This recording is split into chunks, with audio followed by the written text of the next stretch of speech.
Muy bien, vamos a hacer una radiografía de cómo está compuesta esta actividad económica que, muy bien lo señalaba Omar, ha crecido 200% durante la pandemia y es considerado, sobre todo por los jóvenes entre 25 y 30 años, uno de los trabajos más comunes. Vamos a conversar con Jaime Dupuy, él es gerente de Asuntos Legales y Regulatorios de Comex Perú. ¿Cómo estás, Jaime? Bienvenido a Economía para Todos. Hola Valeria, hola Omar, muchas gracias por la invitación. Jaime, en principio, ¿cómo está compuesta ahora esta actividad económica, hoy ya 2022, y cómo la habíamos dejado en el 2019 antes de la pandemia? ¿Cómo ha evolucionado? Sí, miren, nosotros justo el año pasado encargamos al Instituto Peruano de Economía un estudio sobre el impacto económico de las plataformas, tanto de movilidad como de delivery. Entonces, lo que encontramos es que definitivamente en el caso de las plataformas de delivery, después de un impacto bastante fuerte como consecuencia de la pandemia, donde al final hasta hubo algunos meses en que estuvo completamente cerrada la actividad, ha habido un repunte, y un repunte importante, ¿no? Y ese repunte, claro, lo tenemos hasta más o menos junio del año pasado, y sin duda, a medida que se ha ido incrementando las actividades comerciales, probablemente el tema se haya incrementado más, ¿no? Pero cuando vemos, y era parte de la pregunta, entiendo, una radiografía de las personas que trabajan, por ejemplo, en delivery exactamente, que es un poco distinto el perfil, por ejemplo, al de movilidad, ¿no? Es el movilidad y traslado de personas. En el caso de los deliveries, sí son personas que se dedican mayormente a trabajar con un aplicativo, a diferencia de movilidad, que pueden utilizar más de uno, y generalmente son gente más joven, que no tiene mucha carga familiar, que de repente es un complemento para estudios o para otras actividades económicas, y que sí, mayormente, o por lo menos en su mayoría, estamos hablando, por lo menos en el estudio cuando se hizo el año pasado, era un 53% que eran venezolanos, ¿no? Que eran extranjeros. Y es más, y algo importante que nos saltó es que en su momento, cuando vimos de ese porcentaje de venezolanos, el 94% aún estaba en Venezuela hace 5 años. O sea, era gente que de repente tenía poco tiempo de haber llegado al Perú y seguramente habrán visto en los aplicativos de delivery una forma, digamos, rápida de poder insertarse o a realizar una actividad económica, ¿no? A consecuencia de repente las dificultades del mercado laboral. Sí, ahora, si es que vemos, por ejemplo, la distribución geográfica, Jaime, ¿cómo está, digamos, esta situación? ¿Se concentra en Lima metropolitana o es que ya está escalando y teniendo más presencia en regiones, no sé, en el norte, al sur de nuestro país? Sí, no, mayormente es en Lima. Podemos ver que hay de repente un crecimiento un poco mayor en algunas provincias, efectivamente en el norte, de repente hablando Cusco, Arequipa, pero mayoritariamente es Lima, ¿no? Más del 90%. Y no sé si de repente manejas la cifra de cuántos repartidores hay a nivel nacional. ¿De cuánto estamos hablando? ¿De cuántos trabajadores? Porque todavía no hay una cifra oficial, ¿verdad? Sí, bueno, como les decía, nosotros tenemos esta información que es del año pasado, ¿no? Que definitivamente puede haber variado. Y eso se hizo en función de una entrevista que se hizo con los principales aplicativos y las personas, ¿no? Y lo que estábamos hablando, por ejemplo, en el caso de delivery, más o menos estábamos identificando unos 580.000 usuarios, que serían las personas que piden, ¿no? El delivery. En socios, que eran los repartidores, estábamos hablando de unos 15.000 más o menos, y unos 4.600 aliados, ¿no? Que son los establecimientos comerciales o restaurantes que trabajan con los aplicativos. ¿Cuánto dinero se mueve alrededor de este rubro, Jaime? Entre los dos aplicativos, digamos, los dos servicios, tanto de delivery como de movilidad de personas, estábamos hablando de 0.25% del PBI, pero sin duda, cuando estamos en las proporciones, es de 1 a 4, ¿no? O sea, la movilidad involucra una actividad mucho más grande, mucho mayor. Entonces, al final sería como que la cuarta parte de este 0.25% del PBI sería lo correspondiente al delivery. Ok, bueno, y sabemos de repente que hay cierta presencia, es una salida de trabajo para muchos jóvenes. Muchos de ellos incluso siguen estudiando o se pagan la universidad o el instituto con el dinero que puedan conseguir con esta actividad, ¿no? De repartir productos, de repartir comida, bueno, sobre todo en Lima Metropolitana. ¿Qué falta en temas de regulación? Porque ellos no cuentan, ¿no? Todavía con seguros de desempleo, no son trabajadores formales en sí, Jaime. Sí, acá en realidad yo no hablaría de que no son trabajadores formales, sino que en realidad la discusión está sobre si hay una relación laboral o no. Ajá. ¿No? Digamos, es una discusión un poco más legalista sobre si se cumplen con los elementos de la laboralidad.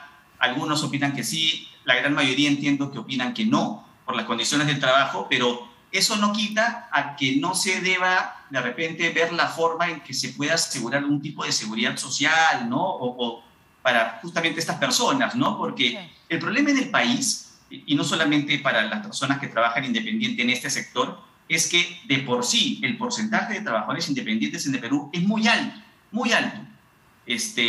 Mucho más que el porcentaje de gente asalariada, es gente de la que goza de derechos laborales. Entonces, creo que la discusión de dar derechos laborales vinculados, o digamos, dar derechos sociales vinculados a una relación de trabajo, yo creo que debe ser desestimada porque no es la realidad. Entonces, ¿cómo hacer para que este grupo de personas que trabajan de forma independiente o autoempleo puedan tener acceso a protección social? Entonces, por un lado, tendríamos en materia de seguro de salud, donde de repente a través del SIS y otros mecanismos, la cosa puede estar escalando y estas personas hasta pueden tener acceso al SIS.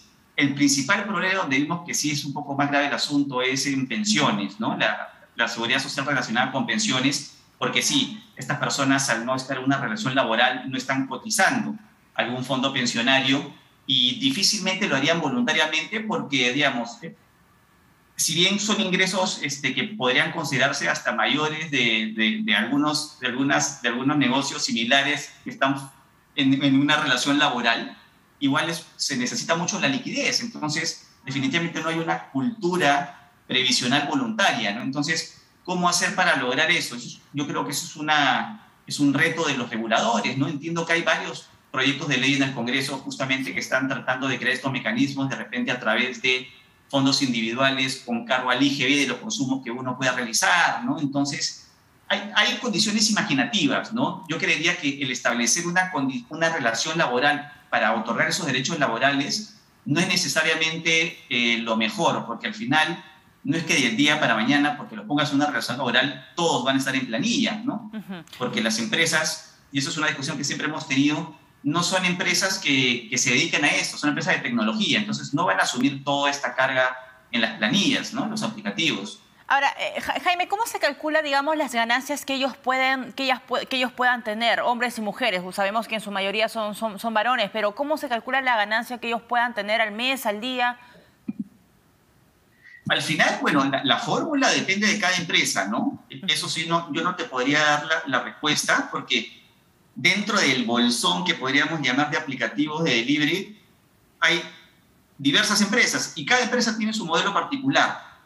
Pero de lo que hemos visto de las encuestas, más o menos determinando cuál es el nivel de ingresos que tenían, ahí hemos descubierto cosas simpáticas, ¿no? Y es que, por ejemplo, cuando la actividad de reparto era la actividad principal, más o menos el ingreso bordeaba los 1.800 soles mensuales, mientras que cuando era una actividad complementaria podía llegar hasta un poco más de los 2.000 soles mensuales. Y si hacíamos el comparativo, por ejemplo, con las personas, digamos, que se dedican en una condición laboral, en conducir motocicletas, que de repente forman parte del delivery de un restaurante propio o mensajería, ¿no? Es decir, personas que conduzcan motocicletas para prestar un servicio, pero que estén en condiciones formales, más o menos la remuneración estaba entre los poco más de 1.300 soles, que al final termina siendo menor a los ingresos que corresponden a las personas que utilizan los aplicativos, sea por actividad principal o actividad complementaria. Jaime, ¿y cómo está, digamos, vamos a hablar de antecedentes, si es que los hay, la regulación en otros países de América Latina respecto a los repartidores? ¿Existe? ¿Cómo se están implementando en otros países? ¿Qué modelo o, digamos, qué ejemplo podemos seguir aquí en el Perú? ¿Cuáles son los avances? Mira, un caso próximo y que es más o menos reciente que se dio es en España. Y en España se aprobó algo que se llama la ley Rider, que justamente fue una ley que dispuso que todas estas personas, los conductores, sean considerados como trabajadores y que figuren en planilla. ¿Qué pasó? Que los mismos gremios o asociaciones de conductores allá en España fueron los principales opositores a este proyecto de ley.